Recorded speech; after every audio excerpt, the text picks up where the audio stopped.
Ang pahayag kay Juan, unang kabanata.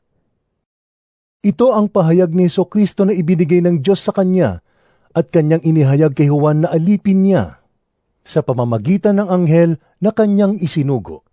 Ang layunin ng paghahayag na ito'y ipakita sa mga alipin ng Diyos ang mga bagay na malapit nang maganap. Pinatotohanan ni Juan ang lahat ng kanyang nakita. Ito ang kanyang patotoo tungkol sa mensahe ng Diyos at sa katotohanang ipinahayag ni Jesucristo. Pinagpala ang bumabasa ng aklat na ito, ang mga nakikinig sa propesiya nito at tumutupad sa nasusulat dito, sapagkat malapit na itong maganap.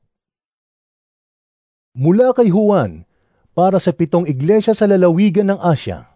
Sumainyo nawa ang kagandahang loob at kapayapaang mula sa Diyos na siyang nakaraan, kasalukuyan at darating mula sa 7 espiritong nasa harap ng kanyang trono, at mula kay Jesucristo, ang tapat na saksi, ang panganay sa mga binuhay mula sa kamatayan, at ang pinuno ng mga hari sa lupa. Iniibig niya tayo, at sa pamamagitan ng kanyang dugo ay pinalaya niya tayo sa ating mga kasalanan. Ginawa niya tayong isang kaharian ng mga pari upang maglingkod sa kanyang Diyos at Ama. Kay Jesucristo ang kaluwalhatian at kapangyarihan magpakailanman. Amen.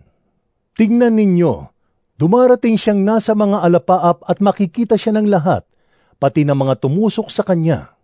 Tatangis ang lahat ng lipi sa lupa dahil sa kanya. Magkagayon nawa. Amen. Ako ang Alpha at ang Omega. Sabi ng Panginoong Diyos na makapangyarihan sa lahat, ang kasalukuyan, nakaraan at darating. Ako'y si Juan, ang inyong kapatid at kasama sa kapighatian at pagtitiis, na nararanasan ng mga kabilang sa kanyang kaharian dahil sa pakikipag-isa kay Jesus. Noon ako'y nasa isla ng Patmos, sapagkat ipinangaral ko ang salita ng Diyos at nagpatotoo ako para kay Jesus. Noon ay araw ng Panginoon, at habang nasa ilalim ako ng kapangyarihan ng Espiritu, narinig ko mula sa aking likuran ng isang malakas na tinig na parang tunog ng trompeta. Sabi niya, Isulat mo sa isang aklat ang iyong nakita, at ipadalo mo ito sa 7 iglesia, sa Efeso, Esmirna, Pergamo, Tiatira, Sardis, Philadelphia, at Laodicea. Lumingon ako upang tingnan ang nagsasalita, at nakakita ako ng 7 ilawang ginto. Nakatayo sa gitna ng mga ilawan ng isang parang anak ng tao na nakasuot ng mahabang damit at may gintong pamigkis sa kanyang dibdib.